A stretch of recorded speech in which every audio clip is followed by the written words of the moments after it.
Well, Florida's 2024 legislative session begins today, and while Ron DeSantis is spending much of his time in Iowa in advance of that state's January 15th Republican presidential caucuses, he will be in Tallahassee today to deliver the State of the State address at 11 o'clock.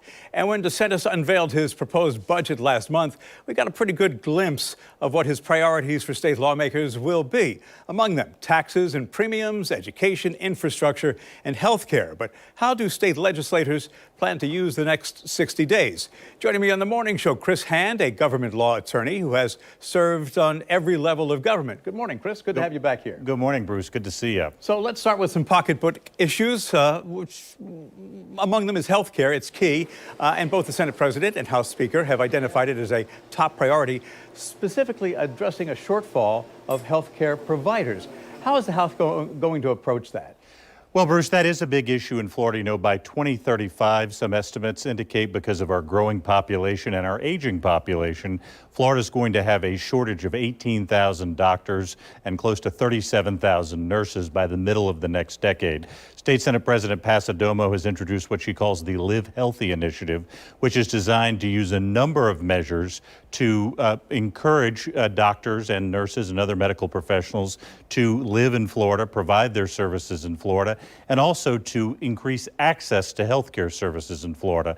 Now, important to point out, I think, that there's one proposal that isn't included in the Live Healthy Initiative, something that's been discussed in recent years. That's Medicaid expansion. Florida is one of 10 states that has not yet expanded Medicaid eligibility. So when we hear discussion about the Live Healthy Act, we'll probably also hear some talk about the need to expand Medicaid in Florida. So another big pocketbook issue happens to be insurance, and there's been a lot of controversy about that. And though the issue has raised a lot of eyebrows, especially when it comes to property insurance, what do you think is on the horizon? Because some have said that the state may take a somewhat socialist approach to it.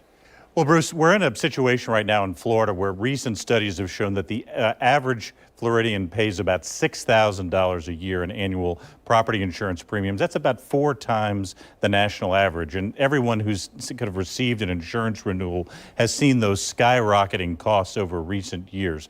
The legislature has met both in 2022 and in a special session in 2023 to try and address some of these issues. The governor's put a couple of provisions in his budget to try and get at these premiums. We'll see if the legislature takes additional action in this session, but there's no question that it is one of the most serious impacts on Floridians' pocketbooks right now in 2024. So another trend that we've seen in recent years is that state government is taking power away from local governments. Do you expect that trend to continue? I do, and we look at the bills that have been filed for the 2024 legislative session. There are a number that continue this trend toward what's called preemption, removing authority from local government, moving it to state government.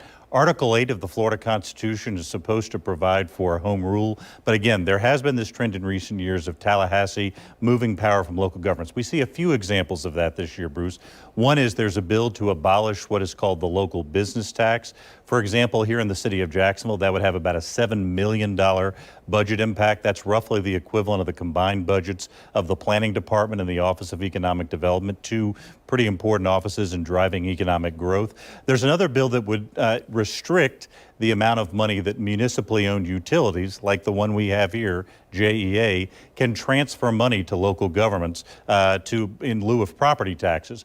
Right now, JEA gives the city of Jacksonville about $120 million a year in an annual budget transfer. Again, if that were to reduce or eliminate altogether, that would have significant budget impacts here in Jacksonville. And from the budget, what do you think the city of Jacksonville stands to gain? Because I know the city wants 2 riverfront parks. The city's asked for $63 million from the legislature this year to help fund 2 riverfront parks, one on the site of the former Jacksonville Landing, one closer to the stadium. It's very unlikely the legislature is going to grant that entire amount this year. There's often some skepticism about projects, particularly when it gets to the veto stage of the process, that don't have statewide benefit. We'll have to see what, if any, appropriations the city of Jacksonville gets pursuant to that request. And the governor delivers his State of the State at 11 o'clock, which, by the way, you can watch streaming on news4jax.com.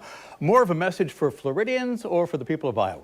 Well, I think we're going to see. I think we have to expect that with the Iowa caucuses now less than a week away, the governor's message is probably going to be to a couple of different audiences. Floridians here, but also those people who will be gathering for caucuses on January the 15th in the Hawkeye State. All right, Chris Hand, always a pleasure to hear from you. Appreciate you. Thank you, Bruce. And